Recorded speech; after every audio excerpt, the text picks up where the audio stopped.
ಸವ್ಯಸಾಚಿ YouTube ಸ್ಟುಡಿಯೋದ ಎಲ್ಲ ವೀಕ್ಷಕರಿಗೂ ಆತ್ಮೀಯವಾದ ಸ್ವಾಗತ.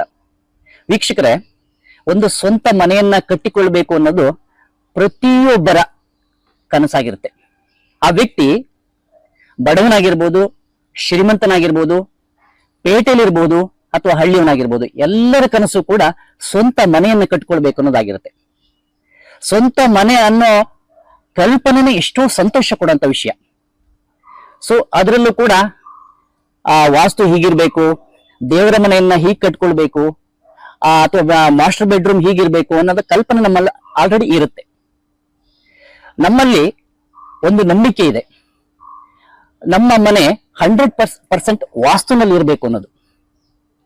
ಒಂದು ಪುರಾಣದಲ್ಲಿ, ಸಂಸ್ಕೃತದಲ್ಲಿ ಒಂದು ಮಂತ್ರವನ್ನು ಹೇಳ್ತಾರೆ, ವಾಸ್ತೋಷ್ಪತೆ ನಮಸ್ತೇಸ್ತು ಭೂಷಯ್ಯ ನಿರತಃ ಪ್ರಭೋ ಗೃಹೇ ಧನಧಾನ್ಯಾದಿ ಸಮೃದ್ಧಿಂ ಕುರು ಸರ್ವದ. ಅಂದ್ರೆ ನಮ್ಮ ನಂಬಿಕೆ ಹೇಗಿದೆ ಅಂತಂದ್ರೆ, ವಾಸ್ತು ಪುರುಷ ನಮ್ಮ ಮನೆಯಲ್ಲಿ ನೆಲೆಯಾಗಿರ್ತಾನೆ, ನಮಗೆ ಸಕಲ ಅಷ್ಟ ಐಶ್ವರ್ಯಗಳನ್ನು ಕೂಡ ದಯಪಾಲಿಸ್ತಾನೆ ಅನ್ನೋದು ನಮ್ಮ ಹಿಂದೂಗಳ ನಂಬಿಕೆ ಆಗಿರುತ್ತೆ. ಹಾಗಾದ್ರೆ ವಾಸ್ತು ಅಂದ್ರೆ ಏನು? ವಾಸ್ತುಗೂ ಸೈನ್ಸಿಗೂ ಏನಾದ್ರೂ ಸಂಬಂಧ ಇದೆಯಾ? ನಾವು ಒಂದು ಮನೆ ಕಟ್ಟಬೇಕಿದ್ರೆ ಏನೆಲ್ಲ ಮುನ್ನೆಚ್ಚರಿಕೆಯನ್ನ ತೆಗೆದುಕೊಳ್ಬೇಕಾಗತ್ತೆ, ವಾಸ್ತವನ್ನ ನಾವು ಫಾಲೋ ಮಾಡದಿದ್ರೆ ಏನೆಲ್ಲ ಪ್ರಾಬ್ಲಮ್ಗಳನ್ನ ಫೇಸ್ ಮಾಡ್ಬೇಕಾಗತ್ತೆ, ಈ ಎಲ್ಲ ವಿಷಯಗಳನ್ನ ತಿಳ್ಕೊಂಡು ಬರೋಣ. ಸೊ ಈ ಎಲ್ಲ ವಿಷಯಗಳನ್ನ ನಮಗೆ ತಿಳಿಸ್ಕೊಡ್ತಾ ಇರ್ತಕ್ಕಂಥವ್ರು ಶಿವಮೊಗ್ಗ ಜಿಲ್ಲೆಯ ಸಾಗರದ ವೇದ ಬ್ರಹ್ಮ ರವೀಂದ್ರ ಶರ್ಮಾ ಕೋಣನಕಟ್ಟೆಯವರು.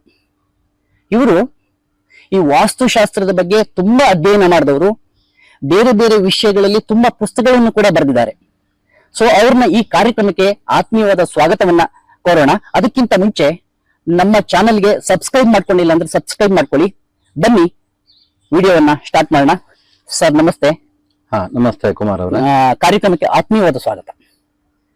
ಸರ್, ನಮ್ಮಲ್ಲಿ ಗೊಂದಲ ಇರುವಂತದ್ದು ಏನು ಅಂತಂದ್ರೆ, ವಾಸ್ತು ಅಂದ್ರೆ ಏನು? ಇದೊಂದು ಶಾಸ್ತ್ರ ಮಾತ್ರವ ಅಥವಾ ಇದಕ್ಕೂ ಸೈನ್ಸಿಗೂ ಏನಾದ್ರೂ ಸಂಬಂಧ ಇದೆಯಾ? ಇದ್ರ ಬಗ್ಗೆ ಸ್ವಲ್ಪ ಮಾಹಿತಿಯನ್ನು ಕೊಡಬಹುದಾ? ನೋಡಿ ಕುಮಾರ್ ಅವರೇ, ವೇಶ್ಮಭೂರ್ ವಾಸ್ತು ಅಂತೇಳಿ ಅಮರಕೋಶ ಹೇಳುತ್ತೆ. ವೇಶ್ಮ ಅಂತಂದ್ರೆ ಮನೆ ಅಂತ ಅರ್ಥ, ಭೂ ಅಂತಂದ್ರೆ ಭೂಮಿ ಅಂತ ಅರ್ಥ. ಅಂದ್ರೆ ವಾಸಿಸಲು ಯೋಗ್ಯವಾದ ಭೂಮಿ, ಅದೇ ವಾಸ್ತು ಅಂತ. ಇನ್ನೊಂದು ವ್ಯಾಕರಣ ಶಾಸ್ತ್ರದ ಪ್ರಕಾರ ವಸ ನಿವಾಸ ಇತಿ ವಾಸ್ತು ಅಂತ ಇದೆ, ಅಲ್ಲೂ ಕೂಡ ನಿವಾಸಕ್ಕೆ ಯೋಗ್ಯವಾದ ಭೂಮಿ ಅಂತ ಅರ್ಥ.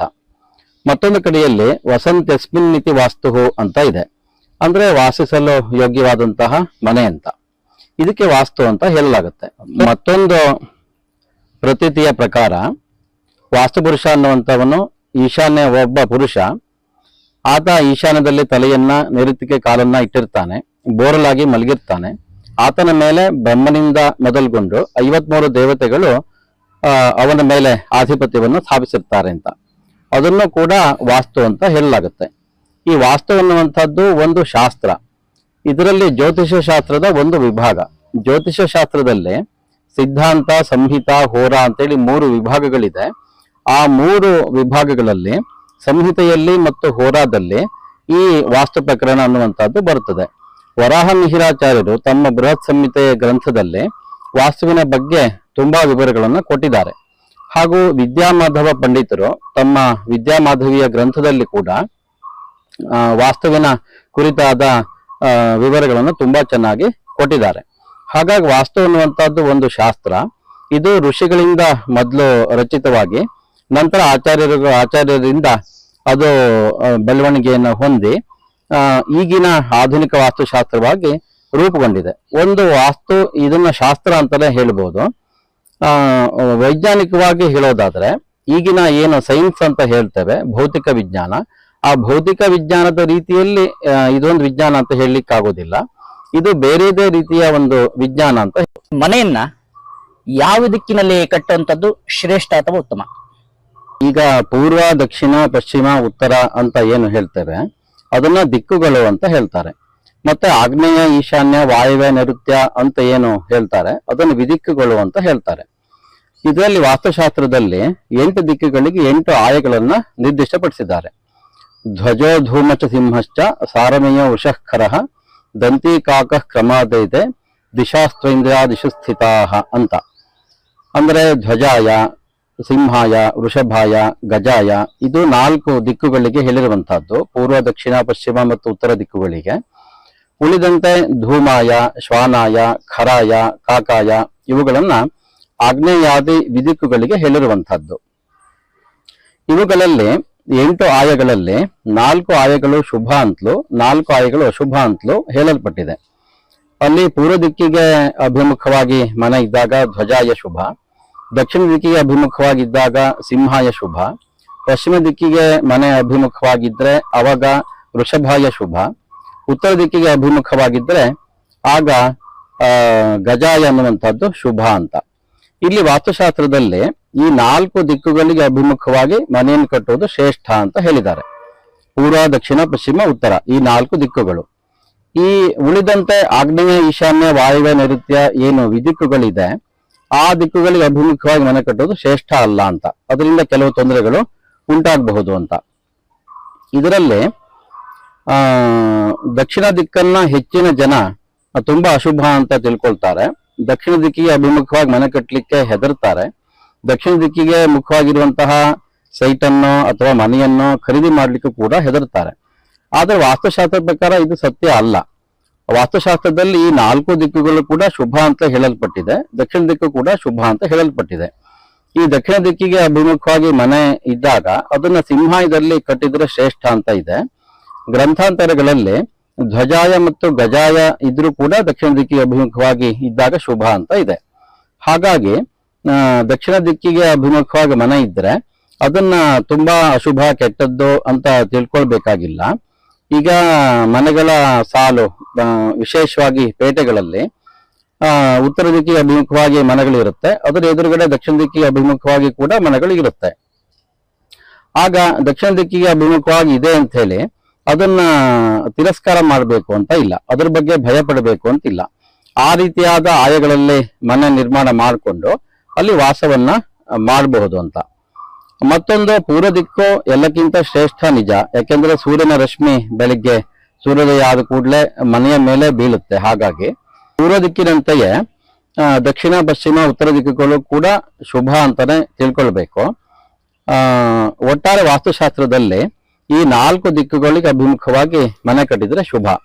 ವರಾಹ ಮಿಹಿರಾಚಾರ್ಯರ ಬೃಹತ್ ಸಂಹಿತೆಯಲ್ಲಿ ಪ್ರತಿ ದಿಕ್ಕಿಗೆ ಅಭಿಮುಖವಾಗಿ ಮನೆ ಇದ್ದಾಗ ಇಂತಿಂತ ಸ್ಥಳದಲ್ಲಿ, ಅಂದ್ರೆ ಮನೆಯ ಎದುರುಗಡೆ ಭಾಗದ ಒಟ್ಟು ಉದ್ದ ಏನಿರುತ್ತೆ ಅದನ್ನು 9 ಭಾಗ ಮಾಡಿ, ಆ 9 ಭಾಗದಲ್ಲಿ ಒಂದೊಂದು ಭಾಗದಲ್ಲಿ ಮನೆಯ ಮುಖ್ಯ ದ್ವಾರ ಇದ್ದಾಗ ಏನೇನು ಫಲ ಅಂತ ಹೇಳಿದ್ದಾರೆ. ಅವರು 4 ದಿಕ್ಕುಗಳಿಗೆ ಮಾತ್ರ ಹೇಳಿದ್ದಾರೆ, ಪೂರ್ವ, ದಕ್ಷಿಣ, ಪಶ್ಚಿಮ, ಉತ್ತರ, ಬೇರೆ ವಿದಿಕ್ಕುಗಳಿಗೆ ಅಂತ ಹೇಳಲಿಲ್ಲ. ಹಾಗಾಗಿ ಈ 4 ದಿಕ್ಕುಗಳಿಗೆ ಅಭಿಮುಖವಾಗಿ ಮನೆ ಇರುವಂತಹದ್ದು ಶ್ರೇಷ್ಠ. ಅದರಲ್ಲಿ ಪೂರ್ವ ದಿಕ್ಕಿಗೆ ಅಭಿಮುಖವಾಗಿರುವಂತಹದ್ದು ಇನ್ನೂ ವಿಶೇಷವಾಗಿ ಶುಭ ಅಂತ ಹೇಳ್ಬೋದು. ಈಗ ಉದಾಹರಣೆ, ಪೂರ್ವಕ್ಕೆ ನಾವು ಪ್ರಧಾನವಾಗಿ ತಗೊಂಡ್ರೆ, ಪೂರ್ವ ದಿಕ್ಕಿಗೆ ನಾವು ಮನೆಯನ್ನ ಕಟ್ಟಿದ್ರೆ ದೇವರ ಮನೆ ಹೇಗಿರ್ಬೇಕು, ಅಥವಾ ಮಾಸ್ಟರ್ ಬೆಡ್ರೂಮ್ ಹೇಗಿರ್ಬೇಕು, ಕಿಚನ್ ಯಾವ ದಿಕ್ಕಲ್ಲಿ ಬರಬೇಕು, ಸ್ವಲ್ಪ ಸಂಕ್ಷಿಪ್ತವಾಗಿ ತಿಳಿಸ್ಬೋದಾ? ಈಗ ಅಡಿಗೆ ಮನೆ ಅಂತಂದ್ರೆ ಅಲ್ಲಿ ಅಗ್ನಿಯೇ ಪ್ರಧಾನ, ಅಂದ್ರೆ ಬೆಂಕಿಯಲ್ಲೇ ನಾವು ಅಡಿಗೆನ ಮಾಡ್ಬೇಕಾಗಿರೋದ್ರಿಂದ ಅಲ್ಲಿ ಅಗ್ನಿ ತತ್ವವೇ ಪ್ರಧಾನ. ಆದ್ರಿಂದ ಅಗ್ನಿಯ ದಿಕ್ಕು ಅಂದ್ರೆ ಆಗ್ನೇಯ, ಆದ್ರಿಂದ ಆಗ್ನೇಯ ದಿಕ್ಕಿನಲ್ಲಿ ಅಡಿಗೆ ಮನೆ ಇರುವಂತಹದ್ದು ಶ್ರೇಷ್ಠ. ಇನ್ನೊಂದು ಮತದ ಪ್ರಕಾರ ಮನೆಯನ್ನ 3 ಭಾಗ ಮಾಡಿ, ಅಂದ್ರೆ ಎದುರುಗಡೆಯಿಂದ 3 ಭಾಗ ಮಾಡಿ ಅದನ್ನ ಬ್ರಹ್ಮ ಭಾಗ, ಗಂಧರ್ವ ಭಾಗ ಮತ್ತು ಮನುಷ್ಯ ಭಾಗ ಅಂತೇಳಿ 3 ವಿಭಾಗಗಳನ್ನಾಗಿ ವಾಸ್ತುಶಾಸ್ತ್ರದಲ್ಲಿ ವಿಭಾಗ ಮಾಡ್ತಾರೆ. ಅಲ್ಲಿ ಆ ಬ್ರಹ್ಮ ಭಾಗದಲ್ಲಿ ದೇವರ ಜಪ, ಪೂಜೆ, ಹೋಮ, ಅತಿಥಿ ಸತ್ಕಾರ ಇವುಗಳನ್ನ ಮಾಡಬೇಕು. ಗಂಧರ್ವ ಭಾಗದಲ್ಲಿ ಶಯನ ಇತ್ಯಾದಿಗಳನ್ನ ಮಾಡಬೇಕು. ಮನುಷ್ಯ ಭಾಗದಲ್ಲಿ ಅಡಿಗೆ, ಭೋಜನ ಇತ್ಯಾದಿಗಳನ್ನ ಮಾಡಬೇಕು ಅಂತ ಹೇಳಲ್ಪಟ್ಟಿದೆ. ಮತ್ತೊಂದು ವಿಚಾರ ಏನು ಅಂತಂದ್ರೆ, ಇಲ್ಲಿ ಸಾವಿರಾರು ವರ್ಷಗಳಿಂದ ನಮ್ಮ ಪೂರ್ವಜರ ಗೃಹಗಳನ್ನ ನೋಡಿದಾಗ ಮನೆಯ ಹಿಂಭಾಗದಲ್ಲಿ, ಅಂದ್ರೆ ಹಿತ್ತಲ ಕಡೆಯೇ ಅಡಿಗೆ ಮನೆ ಇರುವಂತಹದ್ದು ಕಂಡು ಬರ್ತದೆ. 400-500 ವರ್ಷಗಳ ಹಿಂದಿನ ಮನೆಗಳು ಕೂಡ ಇವತ್ತು ಅನೇಕ ಸ್ಥಳಗಳಲ್ಲಿ ಕಂಡು ಬರ್ತದೆ. ಆ ಸ್ಥಳಗಳಲ್ಲಿ ಹಿಂಭಾಗದಲ್ಲೇ ಅಡಿಗೆ ಮನೆ ಇರುವಂತಹದ್ದೇ ಇದೆ, ಮುಂಭಾಗದಲ್ಲಿ ಅಡಿಗೆ ಮನೆ ಇರುವಂತಹದ್ದು ಅಪರೂಪ. ಈಗಿನ ಕಾಲದಲ್ಲಿ ಯಾವುದೇ ದಿಕ್ಕಿಗೆ ಅಭಿಮುಖವಾಗಿ ಮನೆ ಇದ್ರೂ ಕೂಡ ಆಗ್ನೇಯ ದಿಕ್ಕಿನಲ್ಲೇ ಅಡಿಗೆ ಮನೆಯನ್ನ ಮಾಡುವಂತಹದ್ದು ರೂಢಿಯಾಗಿ ಬಂದ್ಬಿಟ್ಟಿದೆ. ಈ ಒಂದು ಮತದ ಪ್ರಕಾರ ಮನೆಯ ಎದುರು ಭಾಗದಲ್ಲಿ ಅಡಿಗೆ ಮಾಡುವುದು ಅಷ್ಟು ಶ್ರೇಷ್ಠ ಅಲ್ಲ. ಅಲ್ಲಿ ಪೂರ್ವ ದಿಕ್ಕಿಗೆ ಅಭಿಮುಖವಾಗಿ ಮನೆ ಇದ್ದಾಗ ದಕ್ಷಿಣ ದಿಕ್ಕಿಗೆ ಅಭಿಮುಖವಾಗಿ ಮನೆ ಇದ್ದಾಗ ಎದುರು ಭಾಗದಲ್ಲಿ ಅಡಿಗೆ ಮಾಡಬೇಕಾಗಿ ಬರ್ತದೆ. ಆವಾಗ ಹಿತ್ತಲ ಕಡೆಯಲ್ಲಿ ಅಂದ್ರೆ ಹಿಂಭಾಗದಲ್ಲಿ ಅಡಿಗೆ ಮಾಡಬೇಕು ಅಂತ ವಿಚಾರ ಬಂದಾಗ ಇನ್ನೊಂದು ದಿಕ್ಕನ್ನ ವಾಯುವ್ಯ ದಿಕ್ಕು ಅಂತ ವಾಸ್ತುಶಾಸ್ತ್ರದಲ್ಲಿ ಹೇಳಿದ್ದಾರೆ. ವಾಯೋರಗ್ನಿ ಅಂತ ಹೇಳಲ್ಪಟ್ಟಿದೆ, ಅಂದ್ರೆ ವಾಯುವಿನಿಂದಲೇ ಅಗ್ನಿಯ ಉತ್ಪತ್ತಿ ಆಗಿದೆ ಅಂತ. ಈಗ ಗಾಳಿ ಯಂತ್ರಗಳಲ್ಲಿ ನೋಡ್ಬೋದು, ಗಾಳಿಯಿಂದನೇ ಆ ಯಂತ್ರಗಳು ನಡೆಯುತ್ತೆ, ಅದರಿಂದ ವಿದ್ಯುತ್ ಅಂದ್ರೆ ಅಗ್ನಿ ಉತ್ಪತ್ತಿ ಆಗುತ್ತೆ. ಹಾಗಾಗಿ ಅಗ್ನಿಯ ಒಂದು ಮೂಲ ರೂಪ ವಾಯು ಆದ್ದರಿಂದ ಆ ವಾಯುವ್ಯ ದಿಕ್ಕಿನಲ್ಲಿ ಕೂಡ ಅಡಿಗೆ ಮನೆಯನ್ನ ಮಾಡ್ಬೋದು ಅಂತ. ಹಾಗಾಗಿ ಪೂರ್ವ ದಿಕ್ಕಿಗೆ ಅಭಿಮುಖವಾಗಿರುವ ಮನೆಯಲ್ಲಿ ಹಾಗೂ ದಕ್ಷಿಣ ದಿಕ್ಕಿಗೆ ಅಭಿಮುಖವಾಗಿರುವಂತಹ ಮನೆಯಲ್ಲಿ ಆಗ್ನೇಯ ದಿಕ್ಕಿನ ಬದಲಿಗೆ ವಾಯುವ್ಯ ದಿಕ್ಕಿನಲ್ಲಿ ಅಡಿಗೆ ಮನೆ ಮಾಡುವಂತಹದ್ದು ಶ್ರೇಷ್ಠ. ಇನ್ನು ಪಶ್ಚಿಮ ದಿಕ್ಕಿಗೆ ಅಭಿಮುಖವಾಗಿರುವ ಮನೆ ಮತ್ತು ಉತ್ತರ ದಿಕ್ಕಿಗೆ ಅಭಿಮುಖವಾಗಿರುವಂತಹ ಮನೆಗಳಲ್ಲಿ ಆಗ್ನೇಯ ದಿಕ್ಕಿಗೆ ಅಡಿಗೆ ಮನೆ ಇರುವಂತಹದ್ದು ಶ್ರೇಷ್ಠ ಅಂತ. ಇನ್ನೊಂದು ಮಾಸ್ಟರ್ ಬೆಡ್ರೂಮ್ ಅಂದ್ರೆ ಯಜಮಾನನ ಮಲಗುವ ಮನೆ, ಅದನ್ನ ನೈಋತ್ಯ ದಿಕ್ಕಿನಲ್ಲಿ ಮಾಡಬೇಕು ಅಂತ ಹೇಳಿದ್ದಾರೆ, ಅಥವಾ ದಕ್ಷಿಣ ದಿಕ್ಕಿನಲ್ಲಿ ಮಾಡಬೇಕು ಅಂತ ಹೇಳಿದ್ದಾರೆ. ಈ ಗಂಧರ್ವ ಭಾಗದಲ್ಲಿ ಶಯನ ಇತ್ಯಾದಿಗಳು ಅನ್ನುವ ಒಂದು ನಿಯಮದ ಪ್ರಕಾರ ದಕ್ಷಿಣ ದಿಕ್ಕಿನಲ್ಲಿ ಇರುವಂತಹದ್ದು ಶ್ರೇಷ್ಠ. ನೈಋತ್ಯ ದಿಕ್ಕಿನಲ್ಲಿ ಕೂಡ ಮಾಸ್ಟರ್ ಬೆಡ್ರೂಮ್ ಅನ್ನುವಂಥದ್ದು ಇರಬಹುದು. ಅಲ್ಲಿ ದಕ್ಷಿಣಕ್ಕೆ ತಲೆ ಹಾಕಿ ಮಲಗಬೇಕು ಅಥವಾ ಪೂರ್ವಕ್ಕೆ ತಲೆ ಹಾಕಿ ಮಲಗಬೇಕು ಅಂತ ಇದೆ.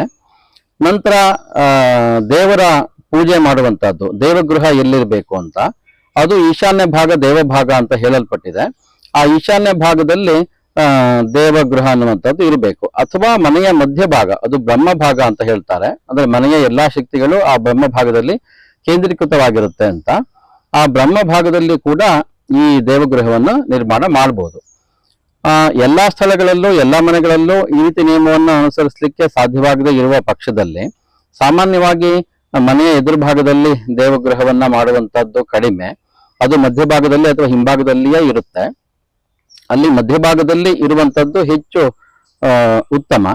ಅಲ್ಲಿ ಮನೆಯ ಎಡಭಾಗದಲ್ಲಿ ಅಂದ್ರೆ ಉತ್ತರ ಭಾಗ ಅಥವಾ ಈಶಾನ್ಯ ಭಾಗದ ಕಡೆಗೆ ಕೂಡ ಈ ದೇವಗೃಹವನ್ನ ನಿರ್ಮಾಣ ಮಾಡಿಕೊಳ್ಳಬಹುದು. ಹಾಗೂ ಮನೆಯ ಮುಖ್ಯ ದ್ವಾರ ಮತ್ತು ವಾಸ್ತು ಬಾಗಿಲು ಎಲ್ಲಿ ಇರಬೇಕು ಅನ್ನುವಂಥದ್ದು ಕೂಡ ಪ್ರಧಾನವಾದ್ದು. ಅದನ್ನು ಕೂಡ ಶಾಸ್ತ್ರ ನಿಯಮವನ್ನು ಅನುಸರಿಸಿ ಮನೆಯನ್ನ ಕಟ್ಟಬೇಕು. ಕಟ್ಟಲಿಕ್ಕೆ ಸರಿಯಾದ ದಿಕ್ಕು ಸಿಗ್ಲಿಲ್ಲ ಅಂದ್ರೆ ಏನ್ ಮಾಡ್ಬೇಕು? ಉದಾಹರಣೆ 4 ದಿಕ್ಕು ನೀವು ಆಲ್ರೆಡಿ ಹೇಳಿದ್ರಿ. ನಾವು ಸಿಟಿನಲ್ಲಿ ಹೇಗಾಗತ್ತೆ ಅಂತಂದ್ರೆ ಎಷ್ಟೋ ಸರಿ ಈ 4 ದಿಕ್ಕುಗಳು ಮನೆಯನ್ನು ಕಟ್ಟಲಿಕ್ಕೆ ಅನುಕೂಲವಾಗಿ ಸಿಗುತ್ತೆ ಅಂತ ಹೇಳಕ್ಕಾಗಲ್ಲ. ಅಂತ ಸಂದರ್ಭದಲ್ಲಿ ಹೇಗ್ ಪ್ಲಾನ್ ಮಾಡ್ಬೇಕಾಳೆ? ಹೇಗ್ ಪ್ಲಾನ್ ಮಾಡ್ಬೇಕಾಗತ್ತೆ? ಪ್ರಶ್ನೆ ಚೆನ್ನಾಗಿದೆ. ತುಂಬಾ ದೊಡ್ಡದಾದಂತಹ ಸಮಸ್ಯೆ ಇದು. ತುಂಬಾ ಸ್ಥಳಗಳಲ್ಲಿ ಮನೆ ಕಟ್ಟಬೇಕಿದ್ರೆ ಈ ರೀತಿಯ ಸಮಸ್ಯೆ ಉಂಟಾಗುತ್ತೆ. ವಾಸ್ತುಶಾಸ್ತ್ರದಲ್ಲಿ ಪೂರ್ವ, ದಕ್ಷಿಣ, ಪಶ್ಚಿಮ, ಉತ್ತರ ಈ 4 ದಿಕ್ಕುಗಳಿಗೆ ಶುಭ ಅಂತ ಹೇಳಿದ್ರು. ಎಷ್ಟೋ ಪ್ರದೇಶಗಳಲ್ಲಿ ವಿದಿಕ್ಕುಗಳಿಗೆ ಅಂದ್ರೆ ಆಗ್ನೇಯ, ಈಶಾನ್ಯ, ವಾಯವ್ಯ, ನೈಋತ್ಯ ದಿಕ್ಕಿಗೆ ಅಭಿಮುಖವಾಗಿ ಇರುವಂತದ್ದೇ ಸಿಗುತ್ತೆ. ಅಥವಾ ಈ ದಿಕ್ಕುಗಳ ಮಧ್ಯಭಾಗದಲ್ಲಿ ಅಂದ್ರೆ 10 ಡಿಗ್ರಿಯೋ 20 ಡಿಗ್ರಿಯೋ ವ್ಯತ್ಯಾಸವಾಗಿರುವಂತಹದ್ದು ಕಂಡುಬರುತ್ತೆ. ಈಗ ಅಲ್ಲಿ ಪರಿಸರದ ಸ್ಥಿತಿಯನ್ನು ಕೂಡ ನೋಡ್ಕೊಳ್ಬೇಕು. ಈಗ ಅಲ್ಲಿ ರಸ್ತೆಗೆ ಅಭಿಮುಖವಾಗಿ ಅಥವಾ ತೋಟ ಅಥವಾ ಗದ್ದೆಗೆ ಅಭಿಮುಖವಾಗಿ ಅಥವಾ ಕೆರೆ ಇದ್ರೆ ಕೆರೆ ದಂಡೆಯಲ್ಲಿ ಕೆರೆಗೆ ಅಭಿಮುಖವಾಗಿ ಮನೆಯನ್ನ ಕಟ್ಟಬೇಕು ಅಂತ ಕೂಡ ಒಂದು ನಿಯಮ ಇದೆ. ಇಲ್ಲಿ ಸೂರ್ಯನಿಂದ ಉಂಟಾಗುವಂತಹ ದಿಕ್ಕು ಒಂದು, ಇನ್ನೊಂದು ಪರಿಸರದ ಸ್ಥಿತಿ ಅಂದ್ರೆ ಇದನ್ನ ಪ್ರಾಕೃತಿಕ ವಾಸ್ತು ಅಂತ ಹೇಳಿ ತಿಳ್ಕೊಳ್ಬೇಕು. ಅಲ್ಲಿ ನೈಸರ್ಗಿಕವಾಗಿ ಆ ಪರಿಸರದಲ್ಲಿ ಯಾವ ರೀತಿಯ ಸ್ಥಿತಿ ಇದೆಯೋ ಆ ರೀತಿಯನ್ನು ಅನುಸರಿಸಿಯೇ ಮನೆಯನ್ನ ಕಟ್ಟಬೇಕು ಅಂತ. ಅಲ್ಲಿ ಈ ಪೂರ್ವ, ದಕ್ಷಿಣ, ಪಶ್ಚಿಮ, ಉತ್ತರ ಮೀರಿ ಹೋದ್ರೂ ಪರವಾಗಿಲ್ಲ ಅಂತ. ಈಗ ಉದಾಹರಣೆಗೆ ಒಂದು 10 ಮನೆಗಳು ಇರುತ್ತೆ. ಆ 10 ಮನೆಗಳು ಈ ಬೇರೆ ವಿದಿಕ್ಕುಗಳಿಗೆ ಅಭಿಮುಖವಾಗಿ ಇರುತ್ತೆ. ವಾಯುವ್ಯ ದಿಕ್ಕಿಗೆ ಅಭಿಮುಖವಾಗಿ ಇದೆ ಅಂತ ತಿಳ್ಕೊಳ್ಳೋಣ. ಆ ರೀತಿ ಇದ್ದಾಗ 9 ಮನೆಗಳು ಆ ರೀತಿ ಇದೆ. 10ನೇ ಮನೆಯನ್ನ ಒಬ್ಬ ಇದಕ್ಕೆ ಪಶ್ಚಿಮಾಭಿಮುಖವಾಗಿ ಕಟ್ಟಬಹುದೇ ಅಂತ ಹೇಳಿ ವಿಚಾರ ಬಂದಾಗ ದಿಕ್ಕುಗಳಿಗೆ ಕರಾರುವಾಕ್ಕಾಗಿ ಪಶ್ಚಿಮಮುಖವಾಗಿ ನಾನು ಕಟ್ತೇನೆ ಅಂತ ಹೇಳಿ ಹಾಗೆ ಕಟ್ಟುವ ಹಾಗಿಲ್ಲ ಅಂತ. ಅಲ್ಲಿ ಓರೆಯಾಗಿ ಬಂದ ಹಾಗಾಗತ್ತೆ, ಪರಿಸರದ ಒಂದು ಸ್ಥಿತಿಯನ್ನ ಮೀರಿದ ಹಾಗಾಗತ್ತೆ. ಆ ರೀತಿ ಇದ್ದಾಗ ದಿಕ್ಕಿಗೆ ಸರಿಯಾಗಿ ಕಟ್ಟಿದ್ರು ಕೂಡ ಅಲ್ಲಿ ಓರೆಯಾಗಿ ಕಟ್ಟಿರುವ ಪ್ರಯುಕ್ತ ಆತನಿಗೆ ಒಳ್ಳೆಯ ಫಲ ಲಭಿಸ್ತದೆ ಅಂತ ಹೇಳಲಿಕ್ಕೆ ಆಗೋದಿಲ್ಲ. ಅಲ್ಲಿ ಪರಿಸರದ ಸ್ಥಿತಿ ಹೇಗಿದೆ, ಮನೆಯ ಸಾಲುಗಳು ಹೇಗಿದೆ, ಅಲ್ಲಿ ರಸ್ತೆಗೆ ಅಭಿಮುಖವಾಗಿ ಮನೆಯನ್ನ ಕಟ್ಟಬೇಕು, ಅದೇ ಉತ್ತಮ. ಹೀಗೆ ದಿಕ್ಕುಗಳು ಸರಿಯಾಗಿ ಇಲ್ಲದೆ ಇರುವ ಸ್ಥಳಗಳಲ್ಲಿ ಕೂಡ ಈ ಒಂದು ನಿಯಮ ಅನುಸರಿಸಿ ಮನೆಯನ್ನ ಕಟ್ಟಬಹುದು. ನಾನು 100% ಫಾಲೋ ಮಾಡ್ತೀನಿ. ನಾನು ಏನೇನೆಲ್ಲ ಬೆನಿಫಿಟ್ ಅನ್ನ ತಗೊಳ್ಬಹುದು, ಸೈನ್ಸ್ ಪ್ರಕಾರ ವೈಜ್ಞಾನಿಕವಾಗಿ ಇರ್ಬೋದು ಅಥವಾ ನಿಮ್ಮ ಶಾಸ್ತ್ರದ ಪ್ರಕಾರನೂ ಇರ್ಬೋದು. ಮನೆಯನ್ನ ಕಟ್ಟಬೇಕಿದ್ರೆ ಮೊದಲಿಗೆ ಭೂಮಿ ಪರೀಕ್ಷೆ ಮಾಡ್ಕೊಳ್ಬೇಕು ಅಂತ ಹೇಳಿದ್ದಾರೆ. ಅದರಲ್ಲೇ ಇಂತಿಂತ ದಿಕ್ಕಿನಲ್ಲಿ ಭೂಮಿ ತಗ್ಗಿದ್ರೆ ಇಂತಿಂತಹ ವೀಥಿಗಳು ಅಂತ ಹೇಳಲ್ಪಟ್ಟಿದೆ. ಪೂರ್ವ ದಿಕ್ಕಿಗೆ ತಗ್ಗಿದ್ರೆ ಗೋವೀಥಿ, ಆಗ್ನೇಯ ದಿಕ್ಕಿಗೆ ತಗ್ಗಿದ್ರೆ ಅಗ್ನಿವೀಥಿ, ದಕ್ಷಿಣ ದಿಕ್ಕಿಗೆ ತಗ್ಗಿದ್ರೆ ಯಮವೀಥಿ, ನೈಋತ್ಯ ದಿಕ್ಕಿಗೆ ತಗ್ಗಿದ್ರೆ ಭೂತವೀಥಿ, ಪಶ್ಚಿಮ ದಿಕ್ಕಿಗೆ ತಗ್ಗಿದ್ರೆ ಜಲವೀಥಿ, ವಾಯು ದಿಕ್ಕಿಗೆ ತಗ್ಗಿದ್ರೆ ನಾಗವೀಥಿ, ಉತ್ತರ ದಿಕ್ಕಿಗೆ ತಗ್ಗಿದ್ರೆ ಗಜವೀಥಿ, ಈಶಾನ್ಯ ದಿಕ್ಕಿಗೆ ತಗ್ಗಿದ್ರೆ ಧಾನ್ಯವೀಥಿ ಅಂತ ಈ 8 ರೀತಿಯ ವೀಥಿಗಳು ಹೇಳಲ್ಪಟ್ಟಿದೆ. ಇದರಲ್ಲಿ 3 ವೀಥಿಗಳು ಮಾತ್ರ ಶ್ರೇಷ್ಠ ಅಂತ ವಾಸ್ತುಶಾಸ್ತ್ರದಲ್ಲಿ ಇರುವಂತಹದ್ದು. ಅಂದ್ರೆ ಪೂರ್ವ ದಿಕ್ಕಿಗೆ ತಗ್ಗಿದ್ರೆ ಗೋವೀಥಿ, ಈಶಾನ್ಯ ದಿಕ್ಕಿಗೆ ತಗ್ಗಿದ್ರೆ ಧಾನ್ಯವೀಥಿ, ಉತ್ತರ ದಿಕ್ಕಿಗೆ ತಗ್ಗಿದ್ರೆ ಗಜವೀಥಿ. ಈ 3 ವೀಥಿಗಳು ಮಾತ್ರ ಶ್ರೇಷ್ಠ ಅಂತ. ಈಗ ಎಷ್ಟೋ ಪ್ರದೇಶಗಳಲ್ಲಿ ದಕ್ಷಿಣಕ್ಕೆ ತಗ್ಗಿರುತ್ತೆ ಅಥವಾ ನೈಋತ್ಯಕ್ಕೆ ತಗ್ಗಿರುತ್ತೆ, ಪಶ್ಚಿಮಕ್ಕೆ ತಗ್ಗಿರುತ್ತೆ. ಹೀಗೆ ಆ ರೀತಿಯ ತಗ್ಗುಗಳಿರುವಂತಹ ಭೂಮಿ ಸಿಗುವಂತದ್ದೇ ಜಾಸ್ತಿ. ಪೂರ್ವ, ಉತ್ತರ ಮತ್ತು ಆಗ್ನೇಯ ದಿಕ್ಕಿಗೆ, ಈಶಾನ್ಯ ದಿಕ್ಕಿಗೆ ತಗ್ಗಿರುವಂತಹ ಭೂಮಿಗಳು ಸಿಕ್ಕುವಂತಹದ್ದು ಕಡಿಮೆ. ಆಗ ಆ ರೀತಿ ಇದ್ದಾಗ ದಕ್ಷಿಣ ದಿಕ್ಕಿಗೆ ತಗ್ಗಿದ್ದ ಭೂಮಿಯಲ್ಲಿ ಮನೆ ಕಟ್ಟಿದ್ರೆ ಅಕಾಲಿಕ ಮರಣ ಉಂಟಾಗುತ್ತೆ. ಆಗ್ನೇಯ ದಿಕ್ಕಿಗೆ ತಗ್ಗಿದ್ದ ಭೂಮಿಯಲ್ಲಿ ಮನೆ ಕಟ್ಟಿದ್ರೆ ಅಗ್ನಿ ಆಕಸ್ಮಿಕಗಳು ಆಗುತ್ತೆ. ನೈಋತ್ಯ ದಿಕ್ಕಿಗೆ ತಗ್ಗಿದ್ದ ಭೂಮಿಯಲ್ಲಿ ಮನೆ ಕಟ್ಟಿದ್ರೆ ಅಲ್ಲಿ ಭೂತ ಪ್ರೇತ ವಿಷಾಜಾದಿಗಳ ಬಾಧೆ ಮನುಷ್ಯನಿಗೆ ಉಂಟಾಗಬಹುದು. ಹೀಗೆ ಅಶುಭ ಫಲಗಳು ಹೇಳಲ್ಪಟ್ಟಿದೆ. ಈ ಅಶುಭ ಫಲಗಳು ನಿವಾರಣೆ ಮಾಡ್ಕೊಳ್ಬೇಕು ಅಂದ್ರೆ ಅದಕ್ಕೊಂದು ಪರಿಹಾರೋಪಾಯವನ್ನ ಶಾಸ್ತ್ರಕಾರರು ಹೇಳಿದ್ದಾರೆ. ಅಲ್ಲಿ ಮನೆಯನ್ನು ಕಟ್ಟುವ ಮೊದಲು ಭೂಮಿಯನ್ನ ಸಮತಟ್ಟು ಮಾಡಿ ಅನಂತರದಲ್ಲಿ ಪೂರ್ವ, ಉತ್ತರ ಅಥವಾ ಈಶಾನ್ಯಕ್ಕೆ ಸ್ವಲ್ಪ ತಗ್ಗು ಬರುವಂತೆ ಮಾಡ್ಕೊಳ್ಬೇಕು ಅಂತ. ಅಂದ್ರೆ ಒಂದು 1/4 ಇಂಚು, ಅರ್ಧ ಇಂಚಾದ್ರೂ ತಗ್ಗು ಬರುವಂತೆ ಮಾಡ್ಕೊಂಡ್ರೆ ಆಗ ಅದರ ಶುಭ ಫಲಗಳು ಏನಿದೆ ಅನ್ನುವಂಥದ್ದು ಲಭಿಸುತ್ತೆ ಅಂತ. ಇನ್ನೊಂದು ಆಯ ಕೂಡ ತುಂಬಾ ಮುಖ್ಯ ಮನೆ ಕಟ್ಟಲಿಕ್ಕೆ. ಆ ಆಯದಲ್ಲಿ ಧ್ವಜಾಯ, ಸಿಂಹಾಯ, ವೃಷಭಾಯ, ಗಜಾಯ 4 ಆಯಗಳು ಒಳ್ಳೇದು. ಅದರಲ್ಲಿ ಕೂಡ ಸಿಂಹಾಯ ಅನ್ನುವಂಥದ್ದು ಮಿತ ಸಂತಾನವನ್ನ ಉಂಟು ಮಾಡುತ್ತೆ. ಸ್ತ್ರೀಯರಿಗೆ ಸ್ವಲ್ಪ ಹಾನಿಕಾರಕ ಅಂತ ಅದನ್ನು ಕೂಡ ಹೆಚ್ಚಾಗಿ ಸಿಂಹಾಯದಲ್ಲಿ ಮನೆಯನ್ನ ಕಟ್ಟೋದಿಲ್ಲ ಹೆಚ್ಚಾಗಿ. ಧ್ವಜಾಯ ಮತ್ತು ವೃಷಭಾಯ, ಗಜಾಯಗಳಲ್ಲಿ ಮನೆಯನ್ನ ಕಟ್ಟೋದು ಶ್ರೇಷ್ಠ. ಅಲ್ಲಿ ಈ ವಿರುದ್ಧ ಆಯದಲ್ಲಿ ಅಂದ್ರೆ ಶ್ವಾನಾಯವೋ ಕಾಕಾಯವೋ ಅದರಲ್ಲಿ ಕಟ್ಟಿದ್ರೆ, ಶ್ವಾನಾಯದಲ್ಲಿ ಮನೆ ಕಟ್ಟಿದ್ರೆ ಆತ ಅಂದ್ರೆ ನಾಯಿಯ ರೂಪದಲ್ಲಿ, ಅಂದ್ರೆ ಬೇರೆಯವರು ಕೊಟ್ಟು ಮಾತ್ರ ತಿನ್ಬೇಕು ಅನ್ನೋಂತಹ ಸ್ಥಿತಿ ತಲುಪಬಹುದು. ಇದರಲ್ಲಿ ಕಾಕಾಯದಲ್ಲಿ ಕಟ್ಟಿದ್ರೆ ಏನು ಸದಾ ಕ್ರೋಧದಲ್ಲಿ ಇರುವಂತೆ ಆಗ್ಬಹುದು. ಹೀಗೆ ಅಶುಭ ಫಲಗಳು ಹೇಳಲ್ಪಟ್ಟಿದೆ. ಅದೇ ಧ್ವಜಾಯದಲ್ಲಿ ಮನೆ ಕಟ್ಟಿದ್ರೆ ತುಂಬಾ ಒಳ್ಳೇದು, ಅಭಿವೃದ್ಧಿ ಹೊಂದ್ತಾನೆ. ನಂತರ ವೃಷಭಾಯದಲ್ಲಿ ಮನೆ ಕಟ್ಟಿದ್ರು ಕೂಡ ಬಲಿಷ್ಠನಾಗ್ತಾನೆ. ಹೀಗೆ ಒಳ್ಳೆಯ ಫಲಗಳು ಹೇಳಲ್ಪಟ್ಟಿದೆ. ಇನ್ನೊಂದು ದಿಕ್ಕುಗಳು ಇದ್ದಾಗ ಆಗ್ನೇಯ ದಿಕ್ಕಿಗೆ ಅಡಿಗೆ ಮನೆ ಇರಬೇಕು. ಆ ಅಡಿಗೆ ಮನೆ ಅಥವಾ ವಾಯು ದಿಕ್ಕಿನಲ್ಲಿ ಇರಬೇಕು. ಅಲ್ಲಿದ್ದಾಗ ಅಲ್ಲಿ ಮಾಡುವ ಅಡಿಗೆಯಿಂದ ಯಜಮಾನ ಏನು ಅಥವಾ ಕುಟುಂಬದ ಸದಸ್ಯರುಗಳಿಗೆ ಆ ಆಹಾರ ಅನ್ನುವಂಥದ್ದು ಒಗ್ಗುತ್ತೆ ಅಂತ. ಬೇರೆ ದಿಕ್ಕುಗಳಲ್ಲಿ ಇದ್ದಾಗ ಅದು ಒಗ್ಗೋದಿಲ್ಲ ಅಂತ. ನಂತರ ದಕ್ಷಿಣ ದಿಕ್ಕಿಗೆ ಅಥವಾ ನೈಋತ್ಯ ದಿಕ್ಕಿಗೆ ಮಾಸ್ಟರ್ ಬೆಡ್ರೂಮ್ ಇರಬೇಕು ಅಂತ ಏನಿದೆ, ಅಲ್ಲಿ ಇದ್ದಾಗ ಆತನಿಗೆ ಸುಖ ನಿದ್ದೆ ಬರುತ್ತೆ. ನಂತರ ದುಸ್ವಪ್ನಗಳು ಬೀಳೋದಿಲ್ಲ. ಆ ರೀತಿ ಒಳ್ಳೆಯ ಫಲಗಳು ಲಭಿಸುತ್ತೆ. ಬೇರೆ ದಿಕ್ಕಿನಲ್ಲಿ ಇದ್ದಾಗ ಆತನಿಗೆ ನಿದ್ರೆ ಸರಿ ಬಾರದೇ ಇರಬಹುದು ಅಥವಾ ದುಸ್ವಪ್ನಗಳು ಬೀಳ್ಬಹುದು. ನಿದ್ರೆ ಅನ್ನುವಂಥದ್ದು ಕೂಡ ತುಂಬಾ ಮುಖ್ಯ ಮನುಷ್ಯನಿಗೆ. ಮತ್ತೆ ದೇವಗೃಹ ಅನ್ನುವಂಥದ್ದು ಕೂಡ ತುಂಬಾ ಮುಖ್ಯವಾದ್ದು. ಅಲ್ಲಿ ಸರಿಯಾದ ಬೇರೆ ದಿಕ್ಕುಗಳಲ್ಲಿ ಇದ್ದಾಗ ಮಾನಸಿಕ ತೃಪ್ತಿ, ಆನಂದ ಆತನಿಗೆ ಲಭಿಸ್ತೇ ಹೋಗ್ಬೋದು. ಒಳ್ಳೆಯ ದಿಕ್ಕಿನಲ್ಲಿ ಇದ್ದಾಗ ಅಲ್ಲಿ ಪೂಜೆ ಅಥವಾ ಜಪವನ್ನು ಮಾಡ್ಲಿಕ್ಕೆ ಆತನಿಗೆ ಶ್ರದ್ಧೆ ಭಕ್ತಿಯು ಜಾಸ್ತಿ ಬರುತ್ತೆ. ಅದರಿಂದ ಆತ ಮಾನಸಿಕ ನೆಮ್ಮದಿ, ತೃಪ್ತಿ, ಆನಂದವನ್ನು ಜೀವನದಲ್ಲಿ ಹೊಂದಬಹುದು ಅಂತ. ಹಾಗಾಗಿ ಇಲ್ಲಿ ಒಳ್ಳೆಯದು ಇದೆ, ಕೆಟ್ಟದ್ದು ಇದೆ. 100ಕ್ಕೆ 100 ವಾಸ್ತುವನ್ನ ಬಳಸಲಿಕ್ಕೆ ಸಾಧ್ಯ ಆಗದೇ ಇದ್ರೂ ಕೂಡ ಒಂದಿಷ್ಟು ಭಾಗ, 2/3 ಭಾಗದಷ್ಟಾದ್ರೂ ವಾಸ್ತುವನ್ನು ಅನುಸರಿಸಿ ಕಟ್ಟಿದ್ರೆ ಮನುಷ್ಯ ಒಳ್ಳೆಯ ಫಲಗಳನ್ನ ಹೊಂದಬಹುದು ಅಂತ. ಇನ್ನೊಂದು ವಾದ ಇದೆ. ಏನಂತಂದ್ರೆ, ವಾಸ್ತು ಹೇಗೆ ಇಂಪಾರ್ಟೆಂಟೋ ಮನೆಗೆ ಪಂಚಭೂತಗಳ ತತ್ವಗಳನ್ನು ಅಳವಡಿಸ್ಕೊಳ್ಬೇಕು ಅನ್ನೋದು. ಉದಾಹರಣೆ ಗಾಳಿ, ನೀರು, ಬೆಂಕಿ, ಆಕಾಶ, ಭೂಮಿ ತತ್ವಗಳು. ಮನೆಗೆ ತುಂಬಾ ಚೆನ್ನಾಗಿ ಗಾಳಿ ಮತ್ತೆ ಬೆಳಕು ಬರ್ತಾ ಇದೆ, ವೆಂಟಿಲೇಷನ್ ತುಂಬಾ ಚೆನ್ನಾಗಿದೆ, ಸೂರ್ಯನ ಬಿಸಿಲು ತುಂಬಾ ಚೆನ್ನಾಗಿ ಬರ್ತಾ ಇದೆ, ಶುದ್ಧವಾದ ನೀರಿದೆ ಅಂತಂದ್ರೆ ಆ ಮನೆಯ ಆರೋಗ್ಯ ಅಥವಾ ಮನುಷ್ಯನ ಆರೋಗ್ಯ, ಮನೆಯ ಯಜಮಾನನ ಆರೋಗ್ಯ ತುಂಬಾ ಚೆನ್ನಾಗಿರುತ್ತೆ. ಅದ್ರ ಮುಖಾಂತರ ಎಲ್ಲದೂ ಒಳ್ಳೇದಾಗತ್ತೆ. ಆ ಪಂಚಭೂತಗಳ ತತ್ವಗಳೇ ತುಂಬಾ ಇಂಪಾರ್ಟೆಂಟ್ ಅನ್ನೋ ವಾದ ಕೆಲವರು ಹೇಳ್ತಾರೆ. ಇದ್ರ ಬಗ್ಗೆ ನಿಮ್ಮ ಅಭಿಪ್ರಾಯ ಏನು? ಇದೊಂದು ಗಹನವಾದ ಪ್ರಶ್ನೆ. ಈ ಪಂಚತತ್ವಗಳು ಅಂದ್ರೆ ಪೃಥ್ವಿ, ಅಪ್ಪು, ತೇಜಸ್ಸು, ವಾಯು, ಆಕಾಶ ಇವುಗಳನ್ನ ಮಾತ್ರ ಚೆನ್ನಾಗಿರುವಂತೆ ಮಾಡಿಕೊಂಡ್ರೆ ಸಾಕಲ್ವೇ? ಈಗ ಮನೆಯನ್ನ ಹೇಗೆ ಕಟ್ಟಿದ್ರೆ ಏನು, ಅಡುಗೆ ಮನೆ ಎಲ್ಲಿ ಬಂದ್ರೇನು, ಅಥವಾ ಬೆಡ್ರೂಮ್ ಎಲ್ಲಿ ಬಂದ್ರೇನು, ಗಾಳಿ ಬೆಳಕು ಚೆನ್ನಾಗಿದ್ರೆ ಆಯ್ತು, ಸುಖವಾಗಿ ನಿವಾಸ ಮಾಡ್ಬೋದಲ್ಲ, ಈ ವಾಸ್ತುಶಾಸ್ತ್ರ ಎಲ್ಲ ಯಾಕೆ ಬೇಕು ಅಂತ ಅನ್ನುವ ಪ್ರಶ್ನೆಯನ್ನು ತುಂಬಾ ಜನ ಕೇಳ್ತಾರೆ. ನೋಡಿ, ಈಗ ಆಯುರ್ವೇದದಲ್ಲಿ ವಾತ, ಪಿತ್ತ, ಕಫ ಅಂತೇಳಿ ತ್ರಿದೋಷಗಳನ್ನ ಹೇಳಿದ್ದಾರೆ.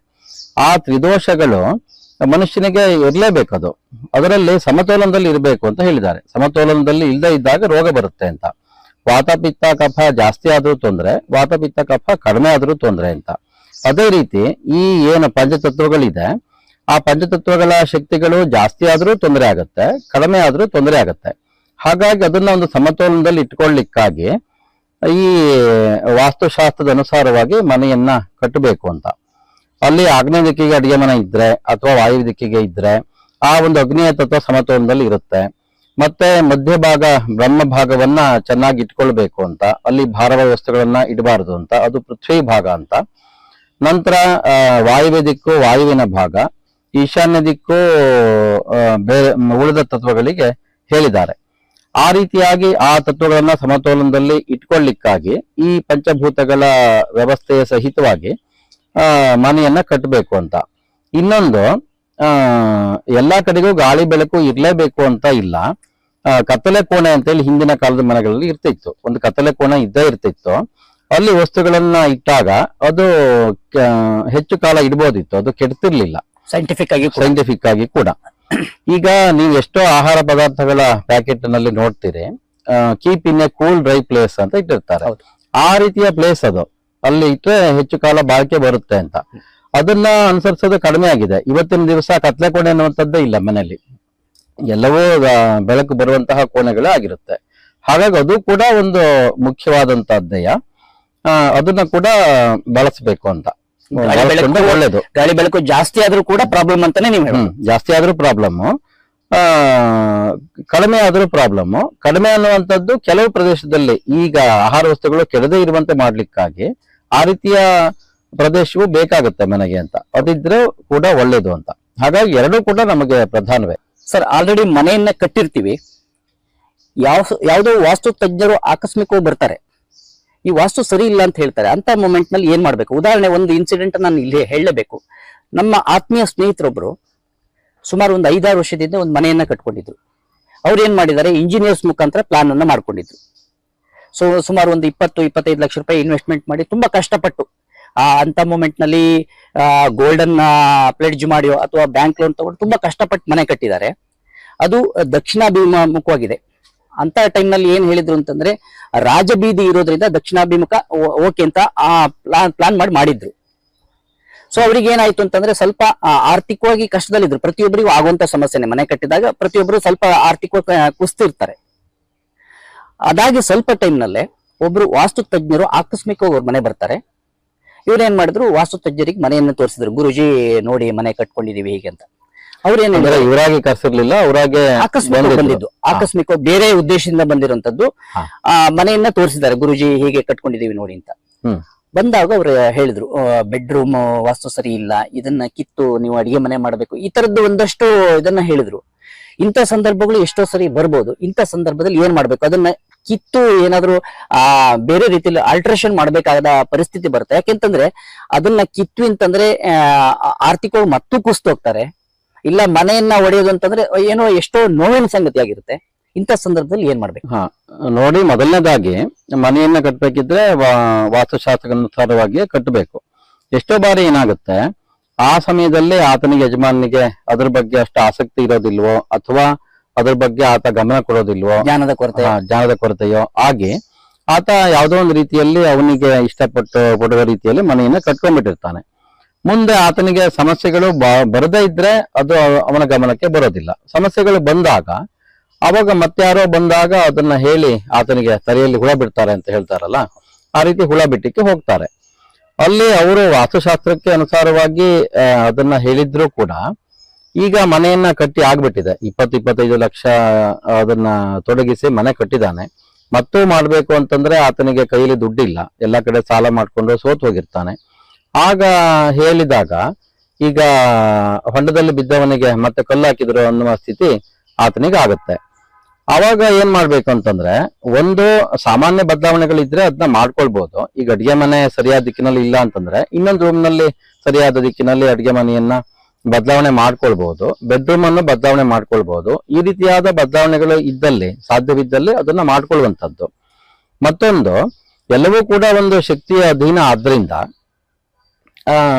ನಾವು ಆ ದೇವತೆಗಳಿಗೆ ಸಂಬಂಧಪಟ್ಟಂತೆ ಜಪ ಇದೆ, ಪೂಜೆ ಇದೆ, ಹೋಮ ಇದೆ, ಸ್ತೋತ್ರಗಳಿದೆ, ಅದನ್ನು ಮಾಡುವ ಮುಖಾಂತರ ಈ ದೋಷಗಳನ್ನು ನಿವಾರಣೆ ಮಾಡ್ಕೊಳ್ಬಹುದು. ಅಲ್ಲಿ ವಾಸ್ತು ದೇವತೆಯ ಕುರಿತಾದ 4 ಮಂತ್ರಗಳು ಪ್ರಧಾನವಾಗಿದೆ. ಮತ್ತೆ ವಾಸ್ತು ಷಣ್ಮಂತ್ರಗಳು ಅಂತ ಕೂಡ ಇದೆ. ಆ 4 ಮಂತ್ರ ಅಥವಾ 6 ಮಂತ್ರಗಳ ಜಪವನ್ನ ಮಾಡ್ಬೋದು, ಪಠನ ಮಾಡ್ಬೋದು, ಹೋಮವನ್ನು ಮಾಡ್ಬೋದು. ಅಲ್ಲಿ ಮನೆಯ ಕುರಿತಾದ ಯಾವುದೇ ರೀತಿಯ ದೋಷಗಳು ಇದ್ರೂ ಅದು ನಿವೃತ್ತಿಯಾಗಿ ನಮಗೆ ಒಳ್ಳೆಯ ಫಲ ಸಿಗಲಿ, ಒಳ್ಳೆಯ ಫಲವನ್ನ ಕೊಡು ಅನ್ನುವಂತಹ ಪ್ರಾರ್ಥನೆ ಆ ಮಂತ್ರಗಳಲ್ಲಿ ಇದೆ. ಈಗ ಮನೆ ಗೃಹ ಪ್ರವೇಶದಲ್ಲಿ ವಾಸ್ತು ಹೋಮ ಮಾಡ್ತೇವಲ್ಲ, ಅದೇ ವಾಸ್ತು ಹೋಮವನ್ನೇ ದೋಷ ಇದ್ದಾಗ ಪ್ರತಿ ವರ್ಷ ಮಾಡಬಹುದು. ಇನ್ನು ಪ್ರತಿ ವರ್ಷ ಸಿಂಹ ಮಾಸದಲ್ಲಿ ವಾಸ್ತು ಕರ್ಮ ಮಾಡ್ಲಿಕ್ಕೆ ವಿಶೇಷವಾದ ದಿನ ಅಂತ ಹೇಳಲ್ಪಟ್ಟಿದೆ. ಸಿಂಹ ಸಂಕ್ರಾಂತಿ, ಹೊಸ್ತಲೆ ಪೂಜೆ ಅಂತೇಳಿ ಮಾಡ್ತೇವಲ್ಲ, ಅದು ಮೊದಲನೇ ದಿನ ಮಾಡುವಂತಹದ್ದು. ಅದೇ ರೀತಿ ಇಡೀ ತಿಂಗಳಿನಲ್ಲೂ ಯಾವುದೇ ದಿನವಾದ್ರೂ ಮಾಡಬಹುದು ಅಂತ ಇದೆ. ತಾರಾನುಕೂಲವನ್ನು ನೋಡ್ಕೊಂಡು ಮಾಡ್ಬೇಕು ಅಂತ. ಅಲ್ಲಿ ವಾಸ್ತು ಸೂಕ್ತದ ಮಂತ್ರಗಳ ಪಠನವನ್ನು ಅಥವಾ ಹೋಮವನ್ನು ಅಲ್ಲಿ ಮಾಡಬಹುದು. ಮತ್ತೆ ಗೇಹಾಭಿವೃದ್ಧಿ ಕಲ್ಪ ಅಂತ ಹೇಳಿ ಗೃಹ ಸೂತ್ರದಲ್ಲೇ ಹೇಳಿರುವಂತಹದ್ದು, ಅದನ್ನ ಕೂಡ ಮಾಡ್ಬೋದು. ಅಂದ್ರೆ ಮನೆಯ ಅಭಿವೃದ್ಧಿಗಾಗಿ ಮಾಡುವಂತಹ ಒಂದು ಹೋಮ ಅಂತ. ಇನ್ನು ಗೃಹ ಶಾಂತಿ ಅಂತ ಇದೆ. ಜಾಸ್ತಿ ದೋಷಗಳಿದ್ದಾಗ ಗೃಹ ಶಾಂತಿ ವಿಧಿಯನ್ನ ಕೂಡ ಮಾಡಬಹುದು. ಆ ರೀತಿ ಮಾಡಿದಾಗ ಈ ರೀತಿಯಾಗಿ ವಾಸ್ತು ದೋಷಗಳು ಇದ್ರೂ ಕೂಡ ಅದು ಕಡಿಮೆ ಆಗುತ್ತೆ. ಮತ್ ಪುನಃ ಇದನ್ನೆಲ್ಲ ಕಿತ್ತು ಕಟ್ಟಬೇಕು, ಮತ್ತೆಷ್ಟೋ 5-10 ಲಕ್ಷ ಖರ್ಚು ಮಾಡಿ ಅದನ್ನ ಬದಲಾವಣೆ ಮಾಡ್ಕೊಳ್ಬೇಕು ಅನ್ನುವಂತಹ ಪ್ರಮೇಯ ಇಲ್ಲ. ಈ ಒಂದು ಅನಿಷ್ಟ ನಿವೃತ್ತಿ ಇಷ್ಟಾರ್ಥ ಪ್ರಾಪ್ತಿಗೆ ಏನು ನಮ್ಮ ಶಾಸ್ತ್ರಕಾರರು, ಋಷಿಗಳು ಹೇಳಿದ್ದಾರೆ, ಅದನ್ನ ನಾವು ಇಲ್ಲಿ ಬಳಸ್ಕೊಂಡು ಆ ದೋಷ ಪರಿಹಾರವನ್ನ. ಇನ್ನೊಂದು ಅಭಿಪ್ರಾಯ ಇದೆ, ಮನೆಯಲ್ಲಿ ಸದ್ಧರ್ಮ, ಸತ್ಕರ್ಮ, ಸತ್ ಆಚಾರ, ಒಳ್ಳೆಯ ಮಾತುಗಳು, ಮನೆಯವರೊಡನೆ ಒಳ್ಳೆ ಬಾಂಡಿಂಗು, ಜೊತೆಗೆ ಬೇರೆಯವರ ಬಗ್ಗೆ ಕೆಟ್ಟದಾಗಿ ಆಲೋಚನೆ ಮಾಡದೇ ಇರ್ತಕ್ಕಂಥದ್ದು, ಅಕ್ಕಪಕ್ಕದವರ ಜೊತೆಗೆ ಒಂದು ಒಳ್ಳೆ ರಿಲೇಶನ್ಶಿಪ್, ಇದನ್ನೆಲ್ಲ ಇಟ್ಕೊಂಡಾಗ ಮನೆಗೆ ಪಾಸಿಟಿವ್ ಎನರ್ಜಿ ತುಂಬಾ ಚೆನ್ನಾಗಿ ಬರುತ್ತೆ. ಅಂತ ಸಂದರ್ಭದಲ್ಲಿ ವಾಸ್ತು ಸ್ವಲ್ಪ ವ್ಯತ್ಯಾಸ ಇದ್ರೂ ಕೂಡ ಮನುಷ್ಯನಿಗೆ ಏನೂ ಪ್ರಾಬ್ಲಮ್ ಆಗಲ್ಲ ಅನ್ನೋ ಒಂದು ಅಭಿಪ್ರಾಯ ಇದೆ. ಇದ್ರ ಬಗ್ಗೆ ನಿಮ್ಮ ಅಭಿಪ್ರಾಯ? ನೋಡಿ, ಒಂದು ಉಕ್ತಿ ಇದೆ, ಅಹಿಂಸಕಸ್ಯ ದಾಂತಸ್ಯ ಧರ್ಮಾರ್ಜಿತ ಧನಸ್ಯ ಚ ಸರ್ವದಾ ನೇಮಸ್ತಸ್ಯ ಸದಾ ಸಾನುಗ್ರಹ ಅಂತ. ಅಹಿಂಸಕಸ್ಯ ಅಂತಂದ್ರೆ ಹಿಂಸೆಯನ್ನ ಮಾಡದಿರುವಂತಹದ್ದು, ಅಂದ್ರೆ ಬೇರೆಯವರಿಗೂ ಹಿಂಸೆಯನ್ನು ಮಾಡದಿರುವಂತಹದ್ದು, ತನಗೆ ತಾನು ಹಿಂಸೆಯನ್ನ ಮಾಡಿಕೊಳ್ಳದೆ ಇರುವಂತಹದ್ದು. ದಾಂತಸ್ಯ ಅಂತಂದ್ರೆ ಶಾಂತ ರೀತಿಯಲ್ಲಿ ಇರುವಂತವನು. ಹಾಗೂ ಧರ್ಮಾರ್ಜಿತ ಧನಸ್ಯ ಚ, ಧರ್ಮ ಮಾರ್ಗದಿಂದ ಗಳಿಸಿದಂತಹ ಧನವುಳ್ಳವನು. ಮತ್ತು ಸರ್ವದಾ ನಿಯಮಸ್ತಸ್ಯ, ಯಾವಾಗಲೂ ನಿಯಮಬದ್ಧವಾಗಿ ಜೀವನವನ್ನ ಮಾಡುವವನಿಗೆ ಗ್ರಹಗಳ ಅನುಗ್ರಹ ಯಾವಾಗಲೂ ಇರುತ್ತೆ ಅಂತ ಒಂದು ಉಕ್ತಿ ಇದೆ. ಅದನ್ನ ಇದಕ್ಕೆ ಅನ್ವಯಿಸಿಕೊಳ್ಬಹುದು. ಅಲ್ಲಿ ಸದಾಚಾರವೋ, ಸನ್ನಡತೆಯೋ, ವಿಶೇಷವಾದ ಭಕ್ತಿಯಿಂದ ಅತಿಥಿ ಸತ್ಕಾರವೋ, ಜಪ, ಪೂಜೆ, ಹೋಮ, ಸ್ತೋತ್ರಗಳು ಇತ್ಯಾದಿಗಳಿಂದ ಆತ ಏನು ವಾಸ್ತುವಿಂದ ಅನಿಷ್ಟ ಏನಿದೆ ಅದು ನಿವಾರಣೆಯಾಗಿ ಆತನಿಗೆ ಒಳ್ಳೇದಾಗತ್ತೆ. ಮತ್ತೊಂದು, ಜಾತಕದಲ್ಲಿ ಅವನ ಗ್ರಹ ಸ್ಥಿತಿಗಳು ಚೆನ್ನಾಗೇ ಇದ್ರೆ, ಒಳ್ಳೆಯ ದಶಾಭುಕ್ತಿಗಳು ನಡೀತಾ ಇದ್ರೆ, ಆಗ ಈ ವಾಸ್ತು ದೋಷ ಇದ್ರೂ ಪೂರ್ಣವಾಗಿ ಏನು ಬಾಧಿಸೋದಿಲ್ಲ. ಮತ್ತೊಂದು, ಮನುಷ್ಯನಿಗೆ ಬರುವಂತಹ ಅನಿಷ್ಟಗಳಿಗೆ ಕಾರಣಗಳು ಹಲವಾರಿದೆ. ಈಗ ಒಂದು 10 ಕಾರಣಗಳು ಇದೆ ಅಂತಂದ್ರೆ, ಈಗ ಜಾತಕ ಇದೆ, ಪೂರ್ವಜನ್ಮದ ಪಾಪ ಪುಣ್ಯಗಳಿಂದ ಏನು ಫಲ ಉಂಟಾಗುತ್ತೆ ಅನ್ನುವಂಥದ್ದನ್ನ ಜಾತಕ ಸೂಚಿಸುತ್ತೆ. ಮತ್ತೆ ಒಳ್ಳೆಯ ಮುಹೂರ್ತದಲ್ಲಿ ಆ ಕರ್ಮವನ್ನ ಆರಂಭ ಮಾಡೋದ್ರಿಂದ ಒಳ್ಳೆಯ ಫಲ ಸಿಗುತ್ತೆ, ಕೆಟ್ಟ ಮುಹೂರ್ತದಲ್ಲಿ ಆರಂಭ ಮಾಡೋದ್ರಿಂದ ಕೆಟ್ಟ ಫಲ ಸಿಗುತ್ತೆ. ಇನ್ನು ಬೇರೆ ಬೇರೆ ರೀತಿಯ ಬಾಧೆಗಳಿದೆ. ಹೀಗೆ ಆತನ ಪೂರ್ವಜರ ಕರ್ಮಗಳಿರುತ್ತೆ. ಹೀಗೆ ಹಲವಾರು ಕಾರಣಗಳು ಒಬ್ಬ ಮನುಷ್ಯನ ಅನಿಷ್ಟಕ್ಕೂ ಮತ್ತು ಇಷ್ಟಾರ್ಥ ಪ್ರಾಪ್ತಿಗೂ ಇರುತ್ತೆ. ಆ ರೀತಿಯಾಗಿ ಇದ್ದಾಗ ಆ ಒಂದು 10 ಕಾರಣಗಳಲ್ಲಿ ಈ ವಾಸ್ತುದೋಷ ಅನ್ನುವಂಥದ್ದು ಒಂದು ಕಾರಣ, ಇನ್ನು 9 ಕಾರಣಗಳು ಬೇರೆ ಇದೆ. ಹಾಗಾಗಿ ಇದೊಂದೇ ಕಾರಣ, ಇದರಿಂದನೇ ಎಲ್ಲವೂ ಆಗ್ತಾ ಇದೆ ಅಂತ ಹೇಳಿ ತಿಳ್ಕೊಳ್ಬೇಕು ಅಂತ ಏನಿಲ್ಲ. ಇದು ಒಂದು ಕಾರಣ ಅಷ್ಟೇ. ಹಾಗಾಗಿ ಬೇರೆ ರೀತಿಯಲ್ಲಿ ಆತನ ಜಾತಕ ಚೆನ್ನಾಗಿ ಇದ್ದಾಗ, ಅಥವಾ ಆತನ ಏನು ನಡತೆಗಳು, ಆಚರಣೆಗಳು, ವಿಚಾರಗಳು ಎಲ್ಲವೂ ಚೆನ್ನಾಗಿ ಇದ್ದಾಗ ಆತನಿಗೆ ಅಷ್ಟೊಂದು ಈ ವಾಸ್ತುದೋಷ ಅನ್ನುವಂಥದ್ದು ಬಾಧಿಸೋದಿಲ್ಲ. ಆತ ಅದರಿಂದ ಶುಭ ಫಲವನ್ನೇ ಹೊಂದುವಂತಹದ್ದು ಇದೆ. ಅಲ್ಲಿ ವಾಸ್ತುದೋಷಗಳೇ ಕಡಿಮೆ ಆಗ್ಬಿಡುತ್ತೆ, ಒಳ್ಳೆಯ ಫಲಗಳು ಆತನಿಗೆ ಸಿಗುತ್ತೆ. ಆ ರೀತಿ ಕೂಡ ಇದೆ. ಸರ್, ಇದುವರೆಗೂ ವಾಸ್ತುಶಾಸ್ತ್ರದ ಬಗ್ಗೆ ಇನ್ ಡೀಟೇಲ್ಸ್ ಆಗಿ ತುಂಬಾ ಸುಂದರವಾಗಿ ವಿವರಿಸಿದ್ದೀರಿ. ನಮ್ಮ ಎಲ್ಲ ವೀಕ್ಷಕರ ಪರವಾಗಿ ಧನ್ಯವಾದಗಳು ಸರ್. Thank you. ನಿಮಗೂ ಕೂಡ ಧನ್ಯವಾದಗಳು ಕುಮಾರ್ ಅವರೇ. ಮತ್ತೊಂದು ವೀಕ್ಷಕರಿಗೆ ತಿಳಿಯಪಡಿಸೋದೇನೆಂದ್ರೆ, ವಾಸ್ತು ಬಗ್ಗೆ ತುಂಬಾ ಭಯಪಡಬೇಕು ಅಂತ ಇಲ್ಲ. ಸಾಧ್ಯವಾದಷ್ಟು ವಾಸ್ತುಶಾಸ್ತ್ರ ಅನುಸರಿಸಿ ಮನೆಯನ್ನ ಕಟ್ಟಿ ಒಮ್ಮೆ ದೋಷಗಳಿದ್ರೂ ಕೂಡ ಅದನ್ನ ಪರಿಹಾರವನ್ನ ಮಾಡ್ಕೊಳ್ಬಹುದು. ತುಂಬಾ ಭಯಪಟ್ಟು ಮನಸ್ಸಿನ ನೆಮ್ಮದಿಯನ್ನ ಹಾಳು ಮಾಡ್ಕೊಳ್ಬೇಕಾದ ಅವಶ್ಯಕತೆ ಇಲ್ಲ. ಅದರಿಂದ ವಾಸ್ತುಶಾಸ್ತ್ರದಿಂದ ನಾವು ಒಳ್ಳೆಯ ಫಲಗಳನ್ನ, ಸಮೃದ್ಧಿಯ ಜೀವನವನ್ನ ಹೊಂದಬಹುದು ಅಂತ ಹೇಳಲಿಕ್ಕೆ ಇಷ್ಟಪಡ್ತೇನೆ. ವೀಕ್ಷಕರೇ, ನೋಡಿದ್ರಲ್ಲ, ವಾಸ್ತುಶಾಸ್ತ್ರದ ಬಗ್ಗೆ ತುಂಬಾ ಇನ್ ಡೀಟೇಲ್ಸ್ ಆಗಿ ತಿಳ್ಕೊಂಡ್ವಿ. ಇದರ ಬಗ್ಗೆ ನಿಮಗೇನಾದ್ರೂ ಡೌಟ್ಸ್ ಇದ್ರೆ ಕಮೆಂಟ್ಸ್ ಮುಖಾಂತರ ತಿಳಿಸ್ಬೋದು. ಈ ವಿಡಿಯೋ ನಿಮಗೆ ಇಷ್ಟ ಆಗಿದೆ ಅಂತ ಅನ್ಕೊಳ್ತೀನಿ. ಇಷ್ಟ ಆದ್ರೆ ಲೈಕ್ ಮಾಡಿ, ಕಮೆಂಟ್ಸ್ ಮಾಡಿ, ನಿಮ್ಮ ರಿಲೇಷನ್ಸಿಗೂ ಫ್ರೆಂಡ್ಸಿಗೂ ಶೇರ್ ಮಾಡಿ. ನೆಕ್ಸ್ಟ್ ಇನ್ನೊಂದು ವಿಡಿಯೋದಲ್ಲಿ ಸಿಗ್ತೀನಿ ಅಂತ ಹೇಳ್ತಾ ಎಲ್ರಿಗೂ ಧನ್ಯವಾದ. Thank you very much.